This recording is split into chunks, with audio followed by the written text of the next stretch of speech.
Morning, Alexiot. Saturday morning. Raptor Freaks, unite! Get ready! Yes, game day. We're playing Indiana today, and Indiana's already been eliminated from the playoffs, and they've kind of shut down their roster to a degree already. There is a lot of people on their injury report. Let's start with that right now, because this really the most important thing about tonight is the lack of most of the roster of the Indiana Pacers will not be here tonight. So that is really good. This should be an easy win for the Raptors. But once again, we can't take them lightly. We need to come out there and give the same effort we always do, and we should really route them. If we give the same effort we always do, we play our game, we will beat the Pacers tonight. And I'm going to tell you why exactly right now. All right, first of all, let's do their injuries. Dwayne Washington Jr. is questionable for tonight's game due to a right hip bruise. If he plays, he plays. Hey, it's all good. Jalen Smith has an illness. He is questionable for the game today. Isaiah Jackson, headache. He will not play tonight due to a headache. Goga Bitadaz, one of their few big men right now since they traded Sabonis away, guys. He is questionable for day with his foot. Canadian rookie Chris Duarte is already out for the game tonight. We will not see their impressive rookie Chris Duarte today. His toe is bothering him, so he won't be there. TJ Warren is not recovered from a torn a stress fracture to his left foot. So he's going to be out for the rest of the season for the Pacers. They're not bringing him back this year. Myles Turner, it looks like it's going to be the same thing. Right now, he has no timetable to return to the season. I don't understand why they would do that if he's kind of hurt. Myles Turner is not going to be playing tonight for sure. No TJ McConnell, the little guy off the bench who's really annoying. He has had a surgically repaired right wrist. It's getting better, but he's still week to week. We will not see him tonight. And Ricky Rubio, their pickup from Cleveland this year, he has still not really been with the team. Like he's not there. So, yeah, this team is ripe for the picking. They have a lot of guys out. And I'm going to tell you right now, I did the height test. I did all my normal things I do with the rosters. And this is a way different Pacers team than the one we've seen this year so far. They've traded most of their players and brought in new guys. And they're very, very, very, very different than they were when we saw them earlier this season. It was really more battles of big guys because they had Sabonis and Turner. Well, those guys are gone. And the Pacers are extremely small right now. We should be able to bully them so badly tonight because we have a lot of what they don't have. Their strengths right now are basically their new guys that they just got from Sacramento, Hield and Haliburton. These two guys are great shooters. They're kind of slasher wing guys. And then they've got Brogdon, Malcolm Brogdon, their point guard. These are really the three most dangerous Pacers for tonight.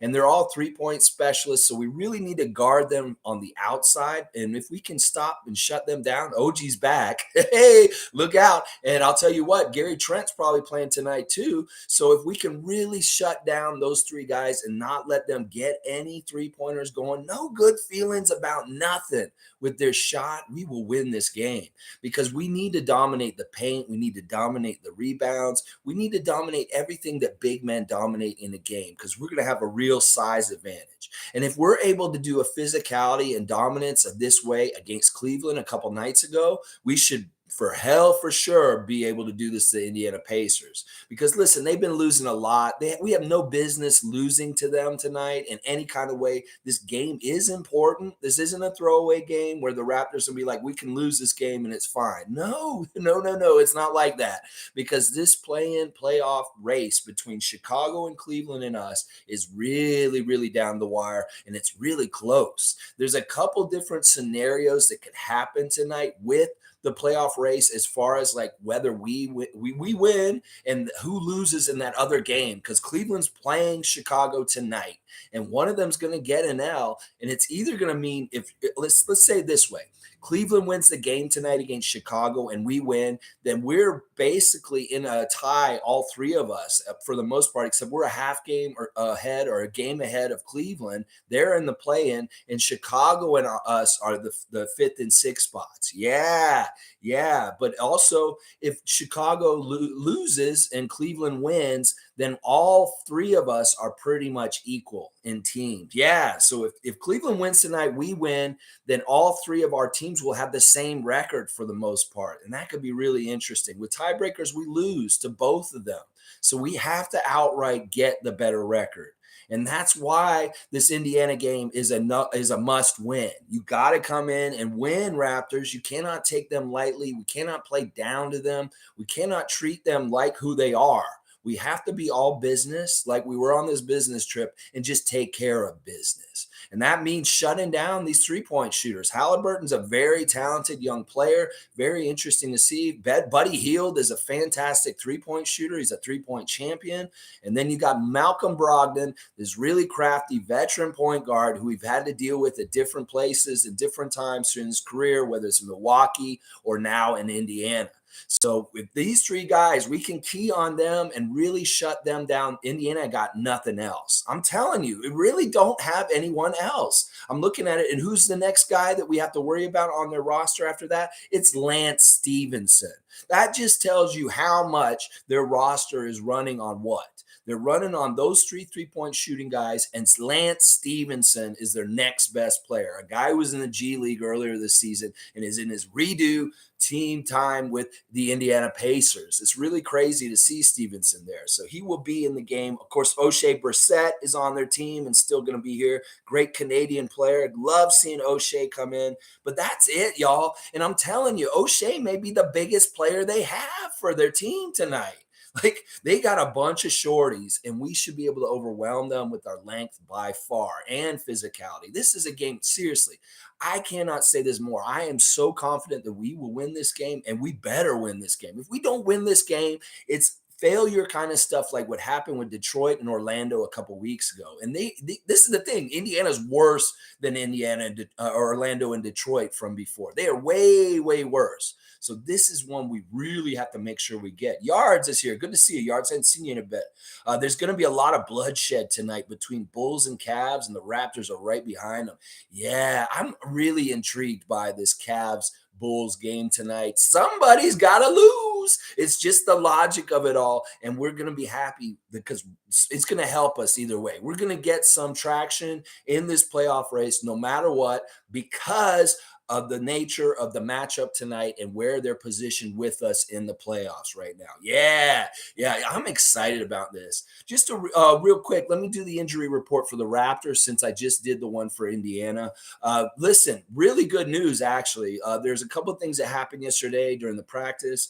Malachi was out there working lightly, but with no contact. They've been telling him not to do any cuts because they don't want him to re-aggravate the hamstring. So he's not cleared. He's officially out for tonight for sure. But I'm going to tell you what right now, Gary Trent Jr. is probably going to suit up and be there, and we're going to be that much closer to full strength. Gary's toe improved a lot in the last couple of days and is feeling a lot better. He is still questionable for tonight and may not play. It may be that they want to really make sure, especially with the caliber of the player tonight, the team that we're playing tonight. But he's ready. He's going to be ready to play. And I fully expect possibly Gary Trent Jr. to jump in there and be in the lineup for tonight. So I'm really excited about that. That's pretty much it. I don't have anybody else to talk about. Fred, has nagging injuries. I'm sure but he's not on the injury list. So we don't have to worry about that. First, let me just real quick. I don't normally wear purple before the game and a preview. I usually wear it after we lose. But today I'm wearing purple for a very important, specific reason. Today is Epilepsy Awareness Day. It's Purple Day. And I just wanted to get out some awareness about epilepsy and people who suffer from epilepsy and their cause and things that are going on in their life. So please learn more about epilepsy. And if you can, donate and do great things for the Epilepsy Foundation here in Toronto. You can find them, I'm sure, online and, donate. Just become more aware of epilepsy and people that are dealing with it. It's a really, really tough thing to deal with for people when your brain just takes over and you can't do anything about it. You feel helpless about it. So, I just want to do a little bit of PSA for Epilepsy Awareness Day for today. That's why I'm wearing the purple, baby. All right, Tom Duke. Good morning. That's great news about Gary Trent. It really is really fantastic news. Our guys are coming around. OG is really silly and funny that, I'm so glad he's back. He is such a huge, important cornerstone to our team all day yesterday. And then the interviews after the game on Thursday, all of his teammates are talking about how important, how good an NBA player he is. And that this is what happens when you have a guy like that out for a month and all of a sudden he comes back. It's a huge boost. It's a huge, great thing for your synergy and your cohesion and things getting back on track. And actually, it's quite amazing. And Nick was saying this yesterday in the practice interview. The fact that they did so well in the month that OG was out, like their record, if you look at it, it's a winning record, is really good because he is kind of really the third main important person after Pascal and Fred on this team. So we really got through a bad stretch of the season without our best defender and certain other things that he does. And that really is fantastic. If you told us at the beginning of the year that we're going to miss OG for the whole month of March, and you would think we'd have a pretty bad record at that point, but no, we're way up there. We're going to have a 500 season. We're going to have a playoff for sure. And the things got accomplished while he was out. He didn't even play on that whole road trip, y'all. And that is impressive in itself. So think about it that way in your mind. We went on that 5-game win streak out west, and he didn't play in a single one of those games, y'all. That's amazing. I'm not going to lie. Tom Duke saying, any update about Armani? Another 10-day. Yes, I do have a little bit of an update here. It has been decided yesterday that Armani Brooks is going to stay on our roster going forward. He will be on our playoff roster this year. Nick Nurse said it yesterday, and he fully expects them to sign him today and that he will be available to play tonight. And that does mean that Justin will not be converted from two-way to a full roster player for the playoffs. And Justin will not be playing for us in the playoffs tonight. And we saw the response that Justin had to that last night in the G League game. Yeah, Justin found out and he was angry and he went out there and got a 45 piece last night. Yeah, he came out there.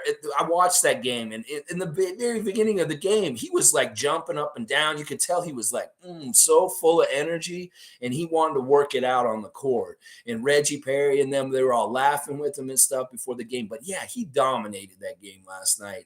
He came in there and the 905 didn't look back. They messed up the Wisconsin Herd so bad last night. Like it was a bad route. Like they were beating them by 20 pretty much 3/4 the whole game. And Justin had like 20 points by the half, ended up with 45. He was bombing threes. He was doing so many good things. I know this is not the route you wanted to go, Justin, but this is the way to the goal. This is the way to the goal, short term and long term. You stay with that 905 and you go get that championship with that team. You'll look so good, especially if you get that MVP and you do other things to help them. So, Justin, just trust the process and just do the direction the Raptors want you to go in, even if it's not exactly what you really wanted, because it's going to really help you in the long run. Trust me. So, yeah, Armani's back. I'm not sure if it's going to be another 10-day at this point, Tom. And the reason why is there's no point to it. If we're just decided we're going to keep him, we'll sign him for the rest of the year. We'll give him a contract. And the other thing is we'll have to make it so it's open-ended so that we keep him for next year also. So it'll be very interesting. We'll probably hear something this afternoon because they do want him to be available for tonight, and he's with the team. He's not gone. His contract expired yesterday, his last 10-day contract, but he will be back. And they've said, Nick Nurse confirmed it yesterday in the press conference. He fully expects Armani Brooks to be available for him to play tonight. So, yeah, he'll be back. 6'9" wingspan on Armani Brooks. That's fantastic. One of the things that Nick kept saying about him is he really wants him to do that gambling defense, that he could be really aggressive and really good on defense for us as a guard and really quick. He wants him to gamble and be as aggressive as possible. I'm really interested to see how far Armani takes that direction and just goes all out on defense. I want to see him be a little Tasmanian devil, just all over people, just like getting that ball and popping it out and all kinds of stuff. Kenny's here. Doug Smith's joke about Brooks was bad taste. Doug Smith has a really fucked up sense of humor at times. I didn't hear that specific joke, Kenny, but yeah, listen, in some ways, we got to realize that older white and middle-aged guys are a little bit out of touch in certain things and stuff like that. Culture is more woke and more different things. And, yeah, sometimes bad jokes are made in the press conference room just because writers think they're witty or something like that. Sometimes it's Michael Grange, sometimes it's Doug Smith. And I didn't hear the joke myself, but yeah, I'm pretty sure it was in bad taste. So I don't remember what it was. Kenny, if you write it in there, you may refresh my memory. Tom Duke. Oh, it was about the 6'9" thing or something. Tom Duke saying Armani's only 6'1", but that huge of a wingspan and springy, like Nurse says. Sign him, please. They will. And listen, this guy I think he is an NBA player. This is the thing. Everybody's wondering, why didn't we bring up guys from the 905 for this? It's because we're looking at the whole league.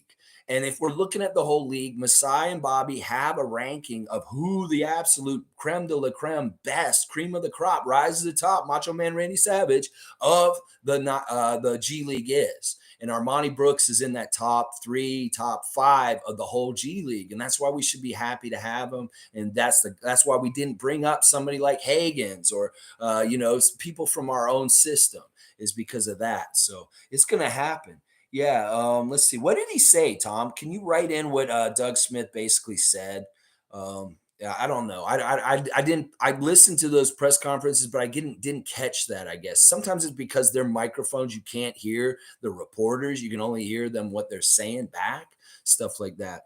Yeah. Okay. So G saying Brooks signed to a 2-year from what I read. Yeah, that makes sense. Is it like hopefully? I mean, they count this year, right? This is 1 year, and then next year's a 2-year, something like that. But that makes sense. Let's see. Kenny said, I believe Doug tweeted Brooks has been signed a multi-year deal. Yeah, that makes sense. That makes sense because like that's what Nick Nurse was confirming yesterday, that they were going to keep him, and then it doesn't make sense to just sign him for the rest of this year, especially if we want to develop him and maybe possibly make him a part of our team. So they want to keep rights to him for next year also, especially if he shows something big in the playoffs. So I'm really excited about this game tonight, guys. I have a new segment to our previews this morning. I'm going to be starting a new segment right now, debuting a new segment called the Ref Report, baby. Yeah, the Ref Report. We're going to find out who's coming here to ref our game tonight. Is he all right or is he bad? Will he make us sad? All right, here's our Ref Report. All right, here we go. Tonight's crew chief is Zach Zarba. Yes, Zach Zarba. Blah, blah, blah, blah. Zach Zarba is actually a really pretty much down the middle of the line ref for us. We have a slightly better record than our franchise overall record of 47.8. It's right around there. We're like a 48% winning team or franchise over time. And Zach Zarba's percentage for us to win under his refereeing is 51.9% of the games we play with Zach Zarba ref and we win. So that's a good sign with the crew chief. Now our middle, the official, the umpire, as they call him, he is Tom Washington tonight. And if you ever hear Washington in the name for the Raptors as a ref, that's usually bad because the two Washington refs we lose more under them than we win. He's actually pretty low percentage for a really long-term ref. Tom Washington's been reffing for 31 years in the league. So he's been reffing since the beginning of the Raptors' existence. And his win percentage with the Raptors is 43.4%, which is low. It's lower than Tony Brothers. It's lower than Scott Foster. It's lower than Ed Malloy. So we lose more under Tom Washington. But the third ump, oh yeah, baby, is actually a real friend to the Raptors. Oh yeah, it's Lauren Holtkamp Sterling. She is the wife of the other ref, Jonathan Sterling. This is the wife and husband team. We get the wife tonight, Lauren Holtkamp, and our Raptors win under her in the game, 66.6%.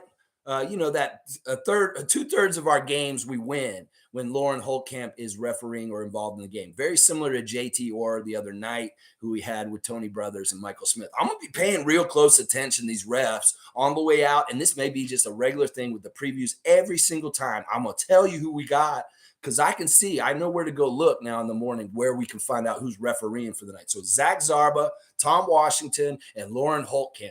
That is our crew for tonight, and it's not bad. It's got a good balance. We got our crew chief with about just a little bit better, a really good young ref, and then the older ref, of course, he's a little salty, but because he's an older ref, he'll be more fair in some ways, like Tony Brothers and stuff like that the other night. We outworked the Pacers. This crew will reward us. That is what I'm saying right now. So good. If I have to give a rating, the ref report rating, I give our refs tonight an A-. I think we got a good ref crew tonight, and we should be in good shape. All right, let's keep going. Tom Duke said just premature, but hopefully he was right. Yeah, Tom likes the new segment. It's going to be great. There was, Tom. Did you like it? Was it informative? Do you know who we got tonight now as referees? Yeah, I could tell you some other stuff like Zach Zarba's favorite movie is The Godfather, and Lauren Holtkamp loves Florence and the Machine. Yeah, and Black Mirror is her favorite show too. So she's pretty cool. I think that's pretty cool that she likes that stuff. All right, Kenny's here. Pacers fired Nate, and what did it get them? Woo! Kenny's bringing this up. Yeah, I like that you brought this up. There is a little bit of ties between our team and their team because one of our assistant coaches was their head coach last year, and it didn't work out. And that was a weird situation where, listen, Nate Bjorkgren is a very special coach in some ways. This guy is very, very prepared. This guy is very, very OCD and like goes all out. And I love that about him. He is the best. One of the best assistant coaches that Nick Nurse can have. And I was upset actually when he went to Indiana because it was like Finch went to Minnesota and then he went to Indiana. And it's like, these are guys that are important for Nick Nurse. He needs his right-hand man kind of guy that helps him prep. And, when he was gone last year in the Tampa year, Nate, it was bad. And I'm so glad he's back this year because Nate Bjorkgren is that guy who helps build that playoff phone book for each team. He's that guy who gets that all organized and get it ready. So the thing that was it didn't work in Indiana last year is because Bjorkgren came in and he was much more controlling than they realized. They thought he was laid back. They maybe thought he was a little bit more like Nick Nurse, but when he was put in that position of power, he had a certain standard of things, and it didn't take. The players didn't buy in with him, and he was really trying to force what he wanted in that situation. It just didn't work. So that's why he was let go. Now, if this gives any ammunition for the players and our team to beat them this year, go for it. Hey, whatever you got to put up on that locker room fodder in the wall to motivate you, go ahead. They fired our assistant coach, Coach Nate. Yeah, go do that. Sure, if you have to, Raptors. But it all worked out really well for us in the end. I'm glad. I'm glad that he did not stick there and that he's back with us because we need him in our brain trust. He's a big part of our championship run, and I'm so glad that he's back with us. I really am super glad about that. So that's an interesting storyline, Kenny. I'm glad you brought it up. Let's do it for Coach Bjorkgren. Yeah, baby. Woo! It's like a Casey thing. Woo! All right, let's see. Tom Duke's saying, awesome info, brother. Will you be serenading them even though you won't be at the game? Maybe. I'll be watching it a little bit. I can't remember in these Florence and the Machine songs. I get them all mixed up with other like artists, and I'm like, oh, isn't that Florence and the Machine? And they're like, no, that's not Florence and the Machine. That's Natalie and Brugio. I'm like, man. I was like, I have a hard time figuring out what is Florence and the Machine. So maybe I won't be singing any Florence and the Machine. Tom Washington's favorite TV show is Martin. So maybe I'll watch some Martin episodes before the game tonight. Maybe to get in the one ref that's against us, his head a little bit. It's really that the older refs that have 30 years experience have been around with the expansion Raptors, and their percentage is a little dragged down because of that. But in my ref report that I'm going to do this summer, it'll really show who's above and below the average for what the Raptors win. And they are the refs that are involved in more of our losses, then that tells something. And Tom Washington is one of those kind of refs. So we got to watch out. Zach Zarba is very good to us. He's fair. He screwed us in the last game he ref for us, but he on average is a good ref for the Raptors for the most part. And then Lauren's great. She's fantastic. When she's out there, we win. That's what I'm saying, y'all. Tom Duke's saying Earth, Wind, and Fire Serenade would have been the funniest thing. Well, it's not Tony Brothers tonight. He was in Detroit last night for his he left Toronto on Thursday and went to Detroit and refereed their game last night there. So it's like really which ref, we got to go by which ref it is and stuff like that and which one we should. You like it, Kenny? Yeah, I'll do it every single time. Get it good and informative so we know exactly who we're coming in against and what the probability of ref manipulation is going to be for the night. And I really want to find out more about them to really, really question this thing that Sue earlier in the season, she said she wanted to write the NBA head office and tell them their refs were crooked. Well, they said to her that they aren't, they're fair. And I want to prove this test. That's part of the reason why I'm doing this is I really want to find out if the referees are on the up and up and just how much maybe stats will tell me about different certain refs and different things. Like I have some things that I think that may be revealed about certain refs. And some of them have been already. I've seen them, but I'm saving that for the ref report and you'll find out. It's great. Marlon Toby's saying, no Sabonis, no problem. Stop Lance Stevenson and Tyrese. Haliburton is their engine. This is really true, Marlon. It's crazy. Like we played Indiana so much earlier in the season. We were when we would preview those games, it was really we got to beat these two big guys, Turner and Sabonis.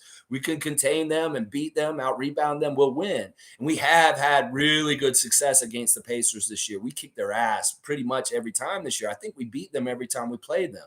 So let's go ahead and sweep them out tonight and just take care of this because this is part of what we need to do to get out of the play-in and be in the playoffs for sure. And there's a lot of shuffling going on at the top. It's not going to be clear who we're going to get, even if we get to the 5th or the 6th spot, because Miami lost in the last couple minutes to New York last night, and they're sliding, and now they're a lot more clustered with Milwaukee, Philadelphia, and Boston. So those 4 teams are going to jump around a little bit. It may not be that Miami's the number 1 seed by the end of the year. That's what I'm saying. So it's going to be very tight, crazy end of the season playoff race. This is maybe a historic kind of playoff race, something that the NBA has dreamed about, this kind of excitement in the regular season leading into the playoffs, because the races are so tight. This stuff is going to go down the wire. And this isn't for like 1 or 2 spots in the middle or at the bottom to make the playoffs. This is at the top. At the very top of the Eastern Conference, that this stuff is going to be real competitive. And I love it. I love it. This has really been a great NBA season for a couple different reasons in different ways. And I may do a segment this summer about why I think that this NBA season is a really good season. It's trending the sport in the right direction. That we may have been going in the wrong direction for the last 10 years in some ways, but some of the changes the NBA has made the game better. And I'm going to tell you that I'll go over all of them this summer in that segment. So look out for why the NBA was better this year. That's going to be a segment this offseason that I'll produce and put together. It's going to be very interesting. I'm going to tell you right now.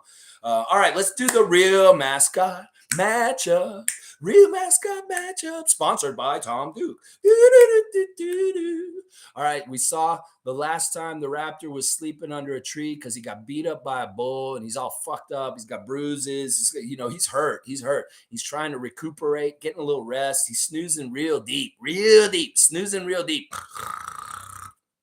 Snoozing real deep. And this dude comes up, this funky dude wearing he's wearing like pimp outfit from medieval times, velveteen shoes and velvet pants. Yeah, you know what I'm talking about, Pop. Those velvet pants, no shoes. And he's got a little Robin Hood hat with a little feather, and they call him a cavalier. Yeah, he's a cavalier. And he's like, ooh, here's an opportunity. There's a young reptile over here sleeping under a tree, and it looks like I can pick his pockets. So this cavalier is coming over, and he's going through the pockets of the Raptor, and he's going to steal his money. He's trying to steal his stuff. And the Raptor, he's like kind of half awake in a daze. He's not really awake, but he feels somebody tickling him. He's like, he's like laughing, he's tickling him. Oh, that's funny. Like he's kind of like waking up a little bit, and then he starts to realize what's going on. And this is messed up. This cavalier dude's trying to steal his shit. So you know what? He wakes up and head right off. He bites the cavalier's head right off. The corpse just falls to the ground with no head. And that's it. He beat him. He stopped them from stealing his money. And now he's going to go down the street. And we woke up. All right, this is fine. We beat the Cavalier. Now we're going to walk down the street, see what's up. Next thing he knows, he something comes up next to him. He's like, "Hey, buddy, don't ask any questions. Get in. It's a car. It has like a Tide commercial on the hood of it. It has some advertisements on it, like Budweiser or Crayola, different big brands and stuff like that." He's like, "All right, I'll get in." He's like, Who are you?" He's like, "Just get in. Just get in." So he gets in the car, and the car's driving at a small speed at some place. He's like, "Where are we going? What's going on?" He's like, Just come with me, okay? I need you because they're coming. They're coming. They're behind us." He's like, I gotta set it. I gotta set it. He's like, "What? What are you gonna set? What are you gonna set?" "I gotta set the pace." And he's like in the pace car with this guy, and he's driving it. And there's all these huge, like weird, like Mad Max vehicles behind them, like with like grinding wheels and like spikes, and like maybe some of them have machine guns on them. It's like Mad Max is coming after him. And he's like, "I'm the pace car." He's like, "I'm the pace car." He's like driving, and the Raptor's like, "What the fuck did I get myself into?" And he's like in this car, and all these huge, crazy, apocalyptic vehicles are coming up behind them. And he's like, "What is going to happen? What's going to happen? What's the cliffhanger here? Will they get run over in the pace car? Will the pace car keep pace and get ahead of them? Like, will the Raptor, what will he do?" He's kind of in a bad situation in this car all of a sudden. I don't know why he got into it, but he's being nice to the guy. He said, "I better get in." Anyway, there's your real mascot matchup. We'll find out next time what happens to the Raptor in the pace car.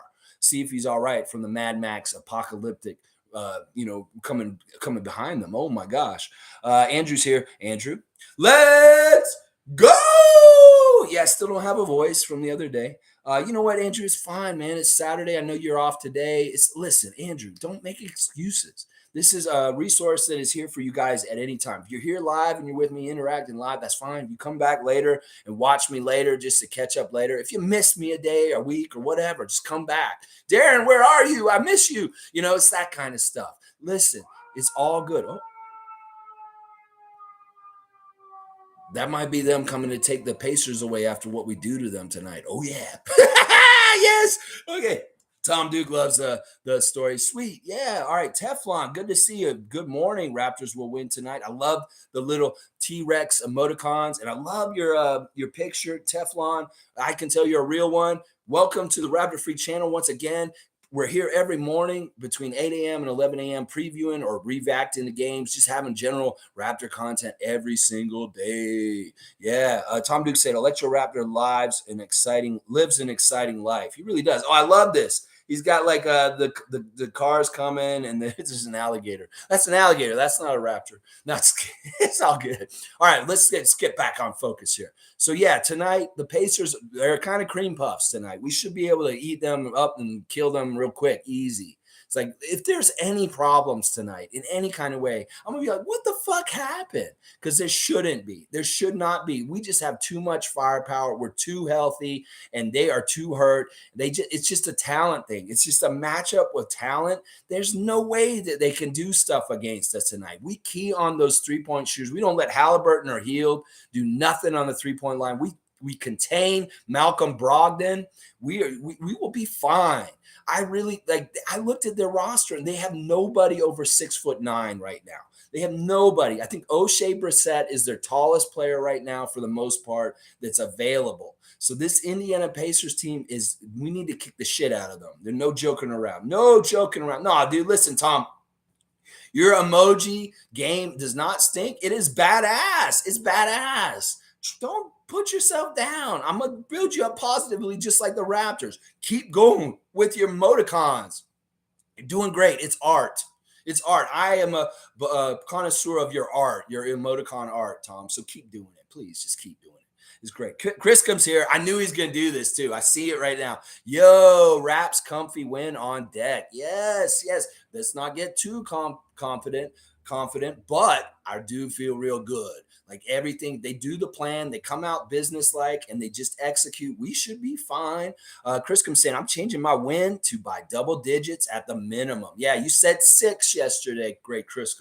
So you're bringing it up. Let's double it up. Let's say a great easy dozen. Yeah, let's say 12 tonight. How about that, Criscom? OG was looking good. Just need to get all our guys healthy and we're good. Yeah. OG doesn't look like he missed a beat. He hit his shots right away. He fit right in. It's like sometimes when guys are out for so long, they have a weird rhythm or with the team, but he's fine. It's like he's already been syncopated, preset, like from before, and it has not changed. He's come right back in. He fits like a glove, and it's just running around and doing everything, not disrupting things, more helping things in all kinds of different ways, whether it's being an outlet to hit that three or just, passing it around, helping on defense with help and different things. He does so much in the team concept of the Raptors. And the team concept of the Raptors, he's a glue guy, and he is a guy that really helps us, puts our win percentage up quick when he's in the lineup. Oh, yeah. Kenrick's saying, deny anyone the ball. I like that, Kenrick. That's a good strategy in some ways. Like, if we can we push them off the 3-point line, obviously, because that's where they're going to get a ton of points if we leave them open. Buddy Hield is a 3-point shooting champion. Haliburton is an incredible young talent that they shoot really well from the outside.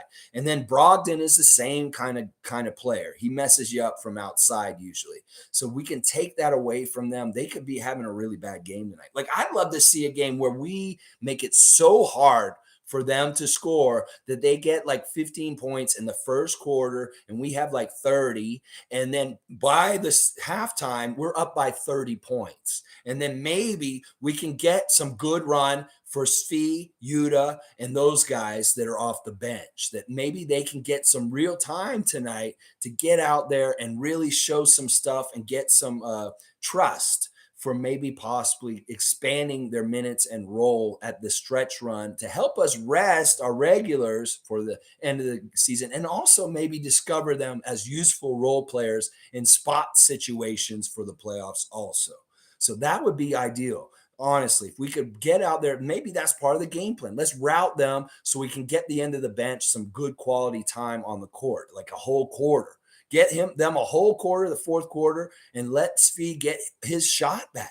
Let Yuta get some nice time on the court so Takeshi has questions at the end of the game and he can actually talk about how Yuta's doing. This is the stuff I want to see today. Yeah, I love Criscom's amendment to his prediction from yesterday. I think you're right on point, Criscom, that we should be looking at least a double-digit lead. If not, I'd love to pour this syrup on so thick today that we got to go to another Canadian maple tree and tap it and get more out of it. That's right. We live in Canada. We can get maple syrup by the abundance to pour it on real thick on top of a contender who is not somebody in the same league as us. And that is who the Indiana Pacers are tonight. That this team is not even going to look like they should belong in the same NBA as we are in.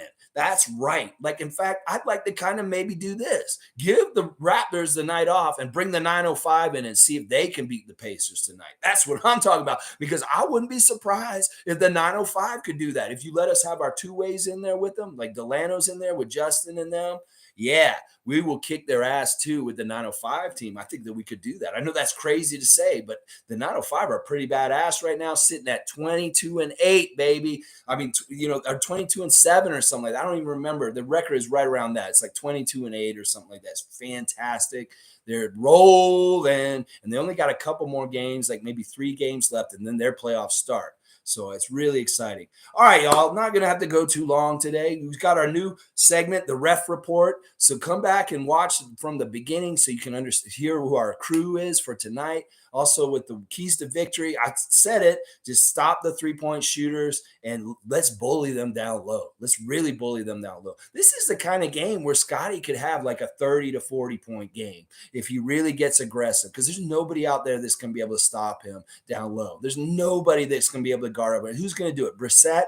Put Brissett on Barnes and see what happens. See what happens. Put Brissett on Barnes, because he ain't going to be able to stop him. Their two big guys are gone. Turner's out. He's at home playing with his Lego collection, which is pretty impressive, y'all. Like, honestly, I wanted maybe Myles Turner to be on the Raptors before. We talked about him possibly coming here this season a couple times. But after I saw his Lego collection, what a Lego maniac he is. Zach Zarba, he's a Lego maniac. Zach, he's a Lego maniac. Well, Myles Turner's a Lego maniac. Like, this dude, he built a full, like, Titanic model that's like 15 feet long out of all Legos. This dude has a crazy, insane Lego collection, Myles Turner. See, you won't get that in any old preview in anywhere and other places. You can find out about the teams and the inside stuff when you come to Raptor Freak channel. Yeah, Myles Turner's a Lego maniac. Oh yeah.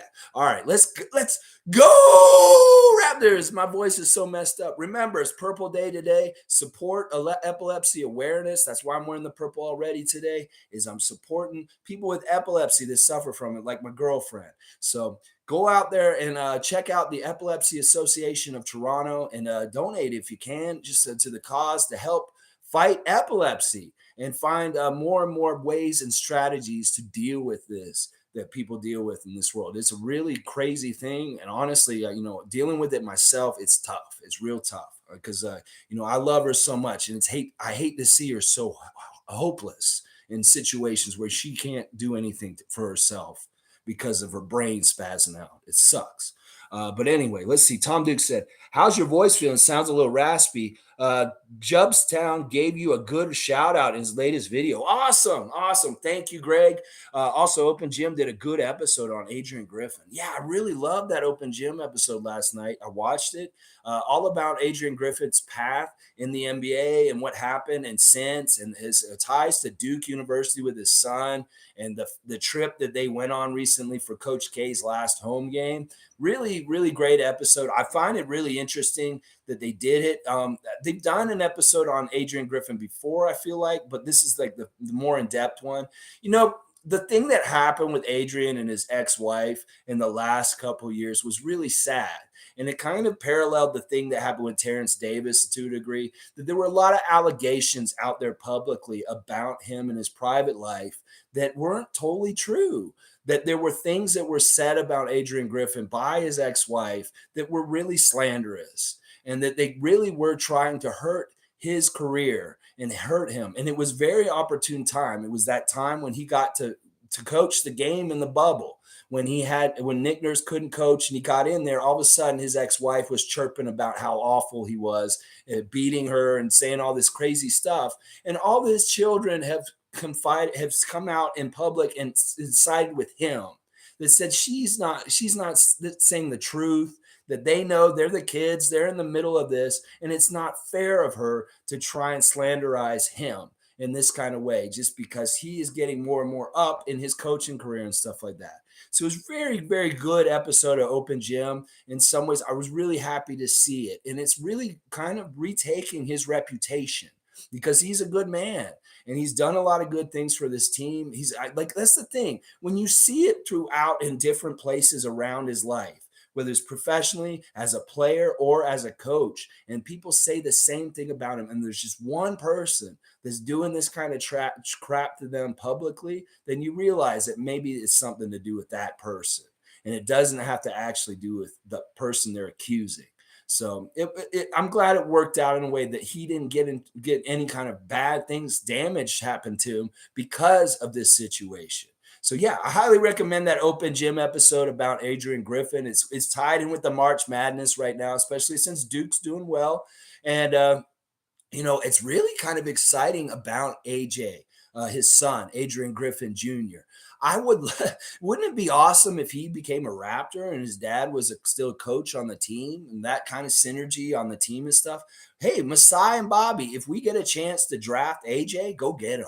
Because, he'd be great also just to have another Dookie on the team with Gary Trent and that father-son connection and being involved on the team, that could be really special for the Raptors. So if it all lines up and he's the right guy for where we are in the draft, even if it's late or something, I don't know what he is as far as talent-wise in the college class coming up in NCAA. But if he's somebody that is draft worthy and somebody to go get, let's get AJ. Let's get Adrian Griffin Jr. and get him on the Toronto Raptors. That's why I love that kind of stuff. We the North, Seymour Pape. So good to see you, man. I always love seeing your name when you pop up here in this morning. Andrew's saying, Alexi, I hope everything in Estonia is okay. People keep saying Putin wants the Baltics. Listen, Putin can want the Baltics, but he ain't gonna get them. No, he ain't. You know what? He ain't gonna get Ukraine. He's losing this war, y'all. He's losing this war so badly. I watched Bo the Fifth column religiously to find out everything about Ukraine. I don't listen to anybody else about the news that's going on there because he gives me the straight shit without the spin and without any kind of bullshit. And what Bo is saying right now is that Russia's lost. They've already lost this. The situation he calls it is a hammer and anvil situation, is where either the hammer or the anvil will break. And Ukraine is the anvil and Russia's the hammer. And what it means is the anvil can sit pat and be defensive and be strong and just take the blows. And that's what happened. The hammer is the blows. Boom, boom. And that's what Russia's doing.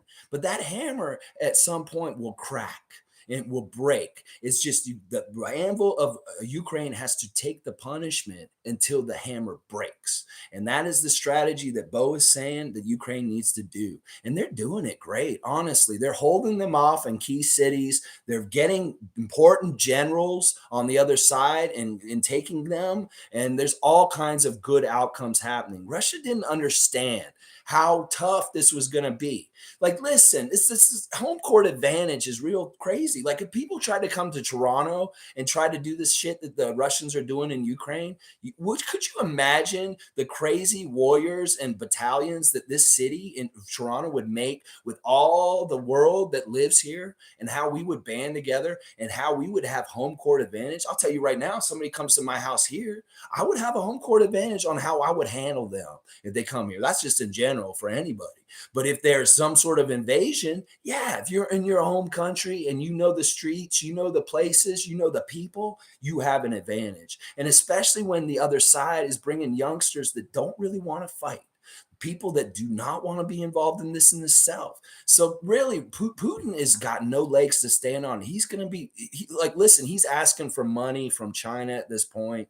China's sheepish about giving him money because he needs capital. He needs bodies. He needs people to go and continue this campaign. And he doesn't have it. He doesn't have it. He's going to have it less and less. It's going to become more and more of a joke. I'm telling you right now. So any idea or design that he has to go to the Baltics is really far-fetched, and he's dreaming because he's having a hard enough time trying to take the plate that he's trying to eat right now. There's no way he's coming for seconds because he's going to be full. Yeah, he's already full of shit. He's going to be full of like losing and full of humiliation. That's really what's going to happen at this point. He has to figure out a way to end this thing without looking completely bad. And honestly, there's all kinds of different ways that this could happen. But the Ukrainian people are winning. And the other thing about what you said, Andrew, is I'm not worried because the Russian Air Force, the British Air Force, the RAF, the Royal Air Force is in the Baltics, is in Estonia specifically. The British Air Force is in Estonia. We're NATO. If they come near us, they automatically, Britain is involved. They are in Estonia to guard us, the Brits. So I'm not worried about the Russians.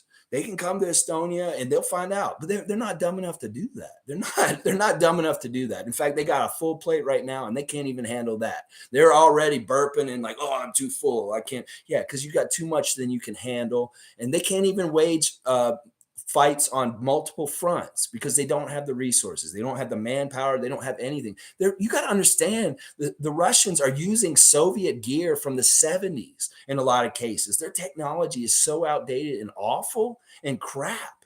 And like the Ukrainians are getting on the down low the best shit from the other countries in the world. They're sending them stuff on the down low. There's experts coming in there on the down low. And that's the reason why they're failing left and right, the Russians. They are failing left and right. I'm glad you brought this up to a degree, Andrew. We haven't talked about this in a bit, but this is really what's going on. Putin has started something that he really fucked up. And the other thing he did was they caused all these sanctions and he's hurt all of his oligarch friends and all this kind of stuff.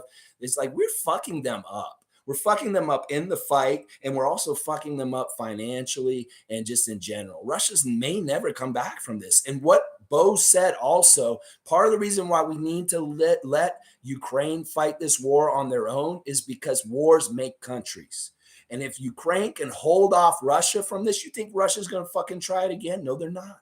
And you also give Ukraine a pedestal to say we are a world power, that we have our own power in itself, and that we want to be recognized for it. And that's an even quicker path to NATO and also just security in general around their country.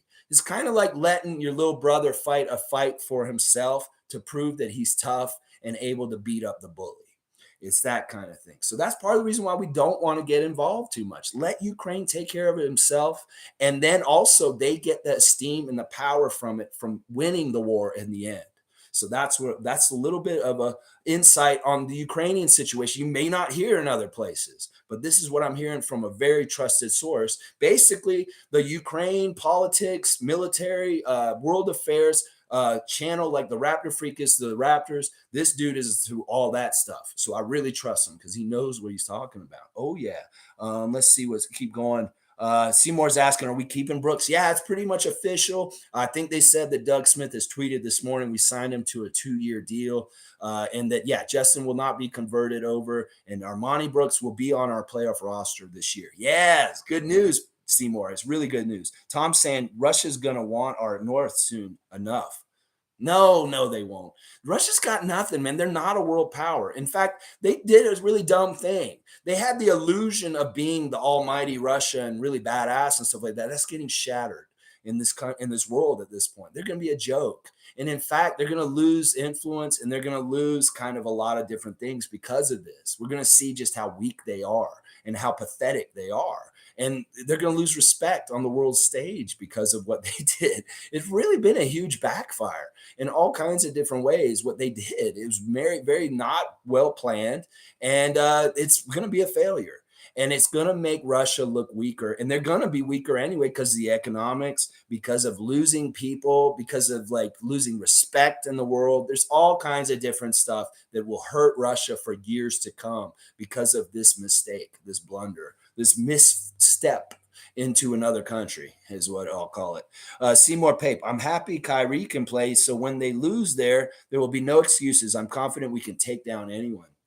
Well, we've talked about this a bit this week. Even though Kyrie will be able to play in his home arena now because the mandate's lifted in New York, that doesn't mean he can play here. He's not allowed to come into Canada still. So if we unfortunately stay in the play-in, which I hope we don't want this, and we have to play the Brooklyn Nets in that top play-in spot, like the 8-9.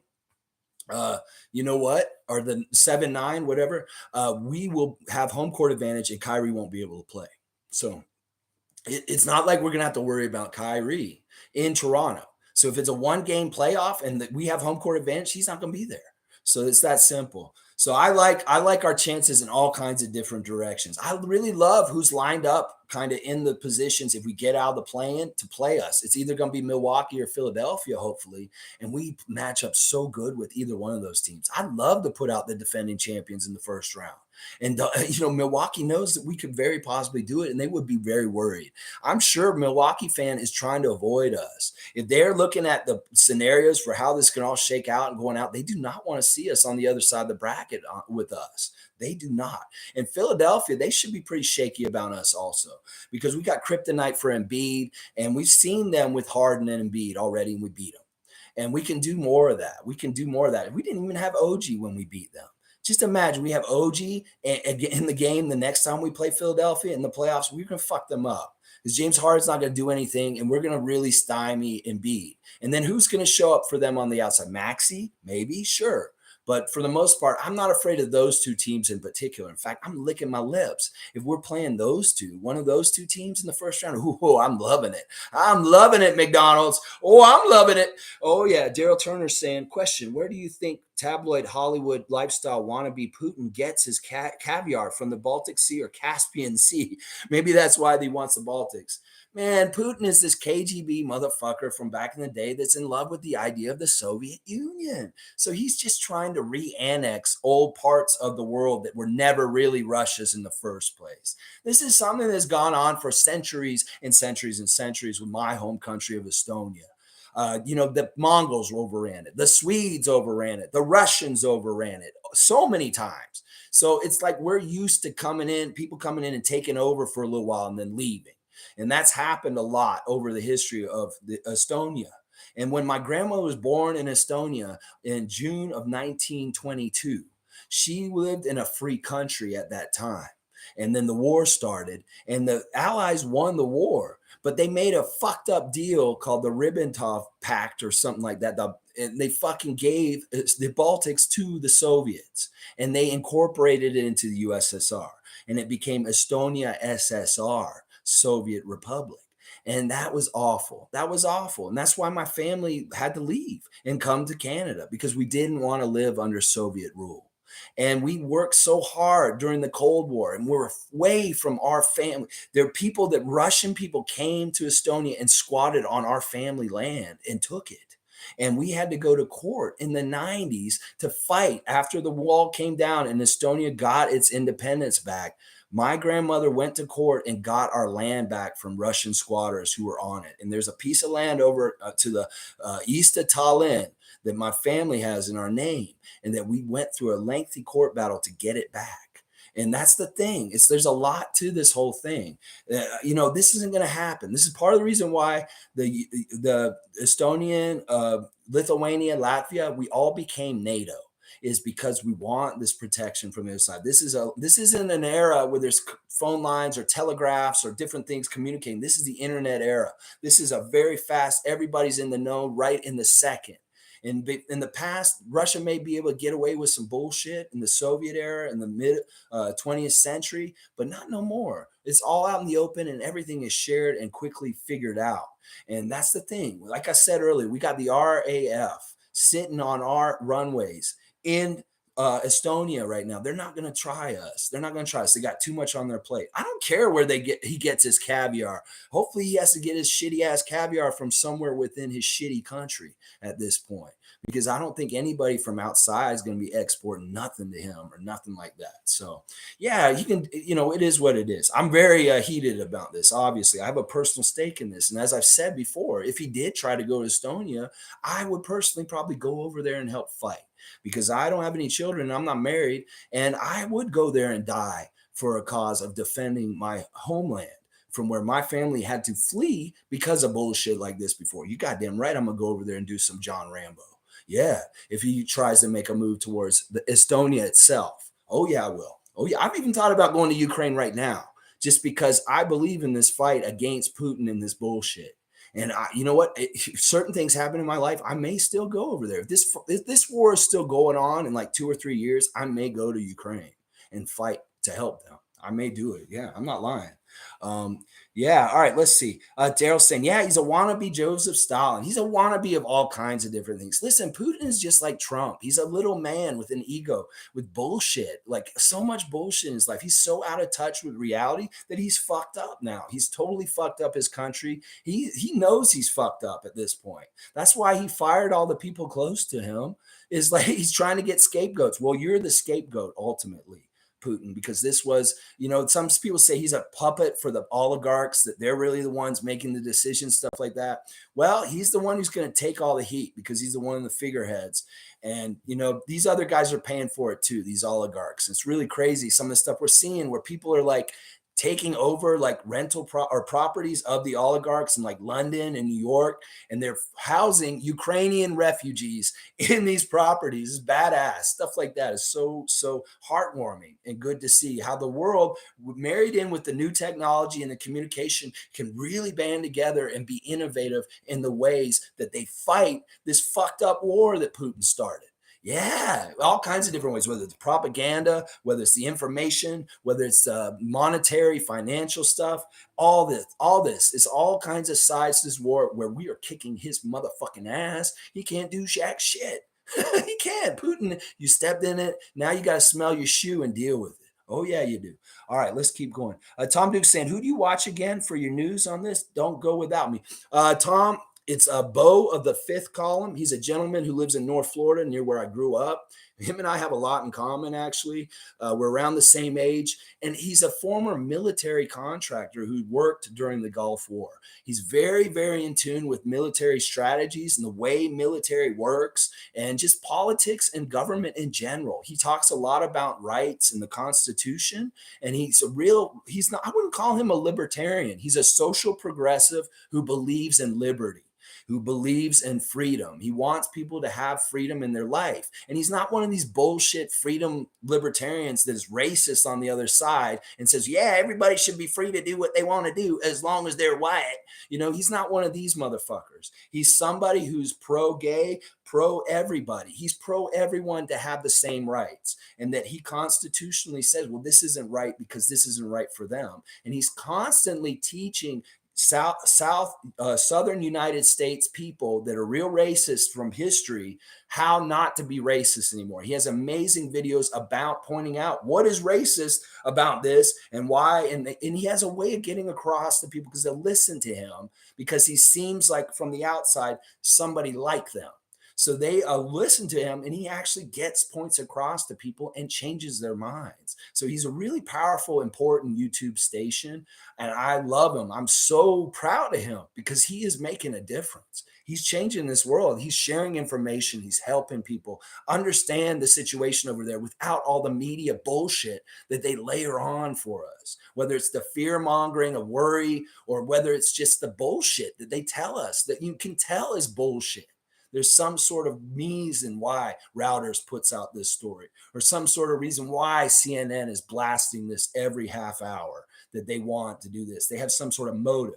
But Bo has no motive other than to tell you the facts and teach and let us understand maybe really complicated situations and things in an easy, simplistic way. Like, he will give us good analogies and good examples in different ways. I highly recommend him. I'll put a link to his page in the comments, Tom. Don't worry.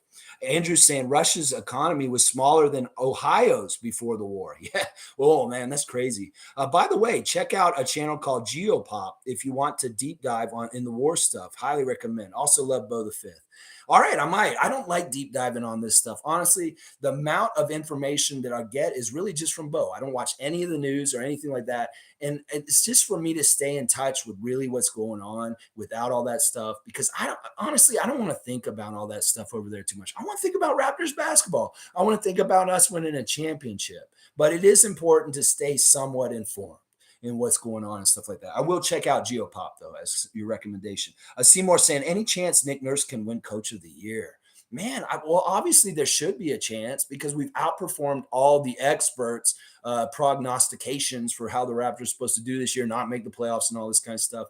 I think that part of the thing that will hurt him is he's won it recently. Also, that there's a lot of good candidates for Coach of the Year this year. There's a lot of teams that have performed way better than they were supposed to, like us. So, it's going to be tight. And this is one that I'm not really worried about. He's already won it. He's going to win another Coach of the Year by the end of his career. We know this is going to happen. It may not be this year. It may be a year where he really, really shows something crazy. Tom Duke saying it's super important to stay up to date, but geez, it's also exhausting. So I really have enjoyed Raptors info. Yeah, I'm totally with you on this, Tom. That's what I'm saying. If Bo puts out a 5-minute clip 3 times a day and that's all I get and it's up to date, I'm hearing what's happening that day. He's also talking about the Supreme Court nomination process right now and the racism that's inherent in the hearings that are going on right now with the GOP senators. Very, very interesting insight and stuff from his particular viewpoint.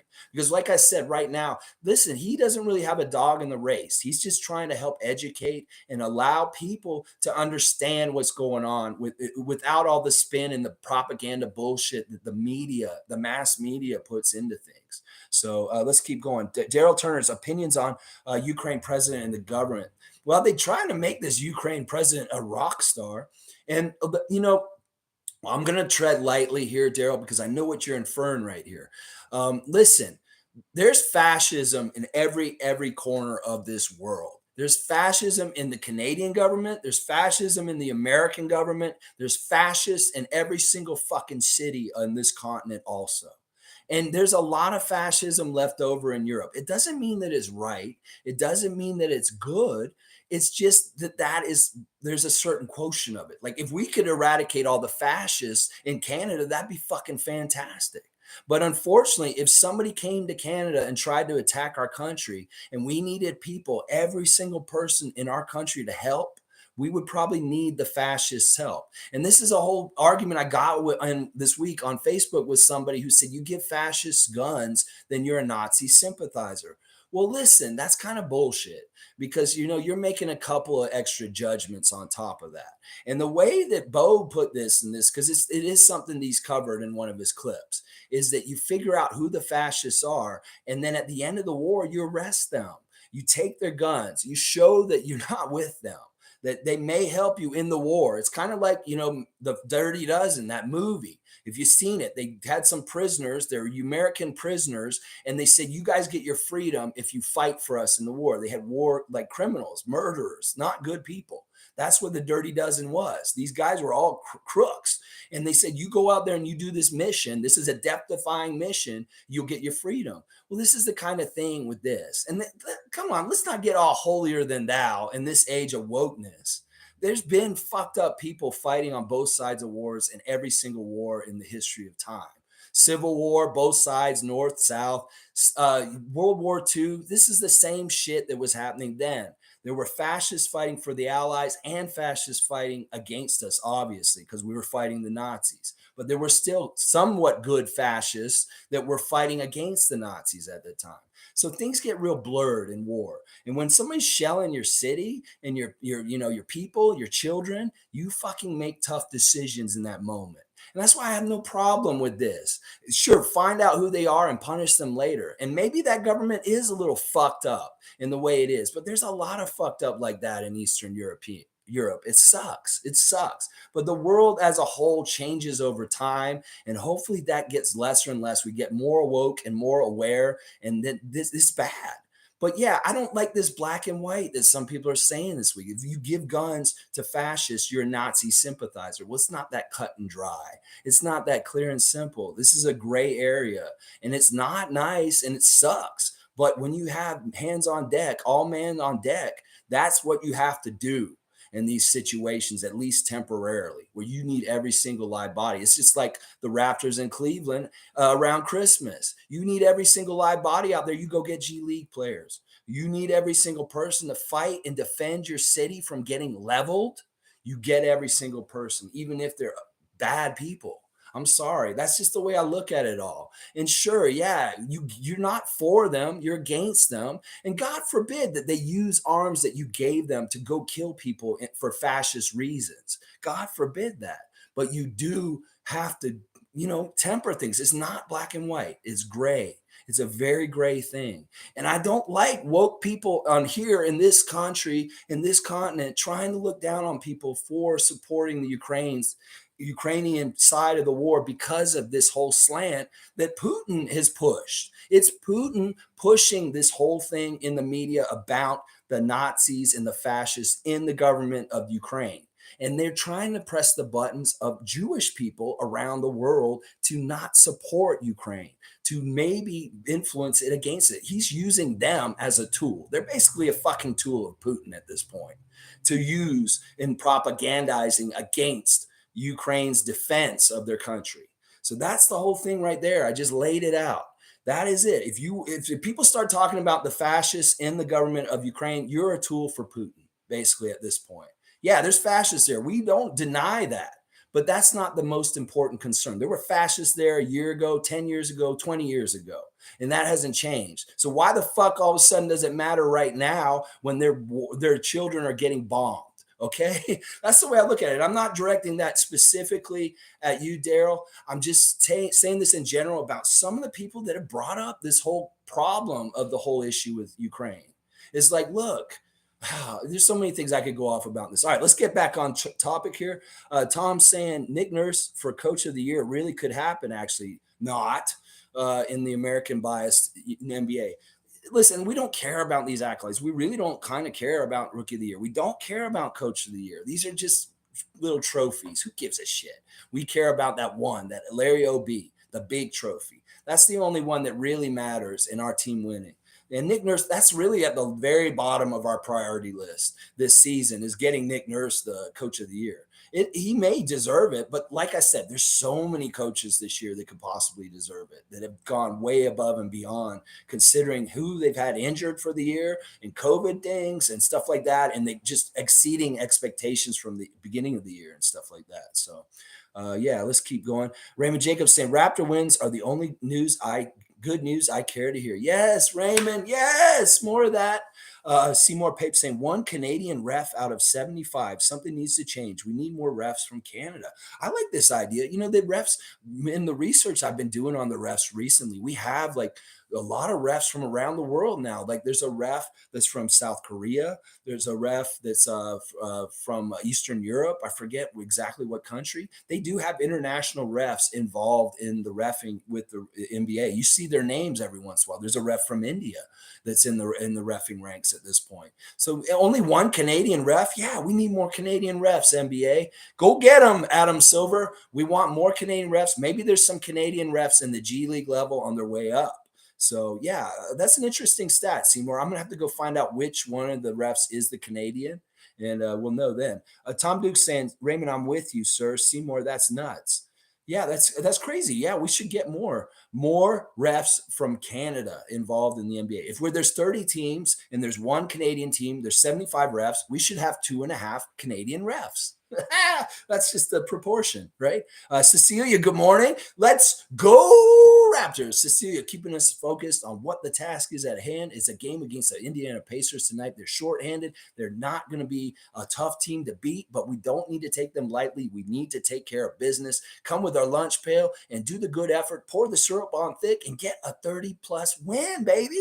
Let's rout them tonight. Let's get some court time for Yuta Watanabe and Svi Mahalik. Get them out there and get them playing the whole fourth quarter because we just dominated this Indiana Pacers team. Oh, yeah. I love this. All right. Raymond Jacobs got a new one. Yeah. Tonight is going to be Pascal, Indiana. Pascal, Indiana. Kind of works. Maybe. Not really. Cece, I love you. I love you. And in the States, they have a place called Cece's Pizza. And I love Cece's Pizza. Oh, yeah. Seymour saying Jimmy versus Udonis would have been a fun fight. Oh my gosh. Yeah, listen, Kyle's doing damage control. It was Kyle Lowry's birthday yesterday. Happy birthday to the greatest Raptor of all time, Kyle Lowry, yesterday. He did a little post on Instagram last night, and it was very telling to me. There was like a series of pictures of him with his kids, his sons, pictures of him like coming to the game. And then there's two pictures in particular that were right in a row. There's a picture of him with his son, with Jimmy Butler. And then right after it, there's a picture of him with Udonis Haslem. And I'm like, boy, Kyle is doing that subliminal, smoothing it over kind of stuff. Because seriously, after the way that blow up looked the other night, do you really think Jimmy Butler and Udonis Haslem get along? Like, really? That they're that quick to want to go to arms with each other? Yeah, it's a little weird. There's going to be having to be some mending going on there. And Kyle's right in the middle of it. And I'm sure he's the diplomat. He's the one who's trying to make the peace and try and keep these guys all together on the right page. Now, I don't think it was that big of a thing. It's going to probably be all right. And we may never see anything else of this at some point, but who knows? It could be a lingering thing and it could be a problem. But these guys are pros, especially Haslam, who's been in the league for 19 years. He's really just being the muscle and the backup for Coach Spo.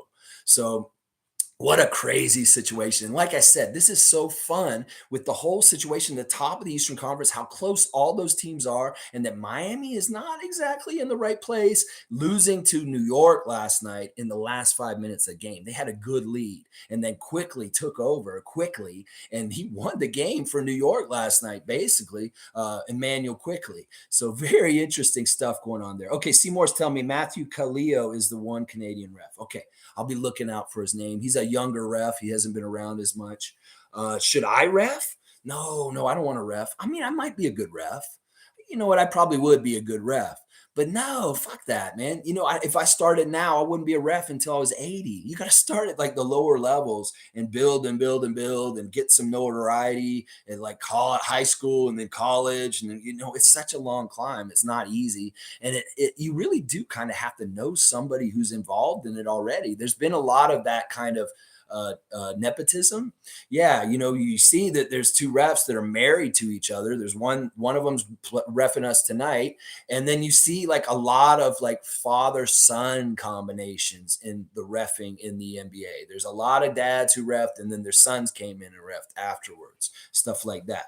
So yeah, you got to kind of have that golden ticket to get into that fraternity in different ways. It's probably not easy to get to being an NBA ref for sure.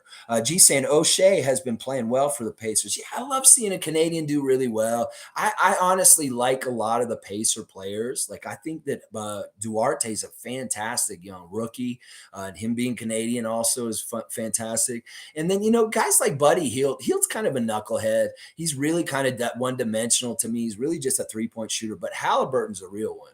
He's somebody that we do need to watch out for as far as his talent and stuff like that. He can do a little bit of all kinds of stuff, and he's a gamer. He's a baller. He's going to be out there trying to win. But they just don't have the guns for this battle. They really don't. They don't. They're going to come in. They're going to find out real quick, and we need to squash them. We don't need to act like this is fun and just play along with them and cruise. We need to just squash them right out and make it like a King Kong Bundy WrestleMania match. 5 seconds and you're out. Boom. Kind of thing. Daryl Turner saying, didn't take it personal. Know how to use both sides of my brain, right and left side. You're a bright guy. Not surprised you caught my angle. I'm one who likes to dig for the real truth. No bullshit. Awesome, Daryl. Well, you're in the right place, man. You and I, we sound very alike. Yeah, I just want to make sure because, like, honestly, like, I had a lot of animosity towards the person earlier this week who was saying all these things about me. They were telling me I was a Nazi because of my stance that I espoused earlier. That there's no cut. There's always just black and white on this. Is either you're for or against, and that you can't kind of have that in between. Well, listen, I know particularly from my own family in World War II and my grandfather and how he had to fight in that war as a freedom fighter in the jungles or in the forests of Estonia. He was one of the forest boys, and he was one of these guys who lived in the woods in a foxhole and was fighting the war in his country. He's basically like an Iraqi person fighting the outsider people that came into their country. And it didn't matter if they were Nazi or Russian because they just didn't want anybody there. You just shoot both sides. So, it's very blurred, the lines in war. It's not always so cut and dry. And I'm really proud of my grandfather. He went to Finland and helped defend Finland from the Russians because they tried to encroach on Finland and take Finland as a part of the USSR at that time also. And my grandfather wore skis and had a sniper rifle, and he fought in that part of the war at that front and held off the Russians from taking Finland also at that time. And the Finnish people are very thankful to the Forest Brothers and the people that came and helped them in doing that. So I have a personal stake in all this. Obviously, you can see. Seymour saying Coach Sproul called out Jimmy for his hustle. Then he threatened the coach to fight, and Udonis jumped in saying, "I'll be your fucking beep beep." You can say the cuss words here. It's fine. Yeah, that was really interesting. I love Udonis Haslam for this, actually, in some ways. That like it's kind of hilarious. The exchange is like Coach Sproul saying to Jimmy, he's like, "You want to fight me? You want to fight me?" And then like Haslam steps in, he says, "I'll fight for you, Coach." I'm like, "Oh my gosh!" Like seriously, thank God we don't have this kind of shit on our team, y'all. Like this is really bad.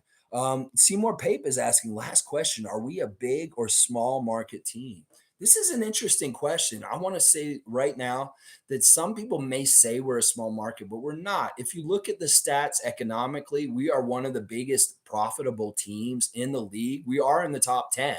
We're up there with, as in merchandise sales, ticket sales, attendance. Not this year because of the nature of things with the shutdown and different things closing up the building. But on whole, every year we have one of the best attendance numbers out of all the arenas in the NBA. And we make a lot of money for the NBA in merchandising. We are in the top 5, I believe, for NBA merchandising and jersey sales and things like that. So in that aspect of it, I would say we're a big market. But in a lot of people's minds, historically, because we were an expansion team, we're in Canada, they don't really realize the size of Toronto and things because that's a big market. Honestly, Toronto is a big market in itself if you're just looking at the city. But that we had an idea like we were more like Milwaukee, which is a small market. because of our struggle as a franchise team for decades.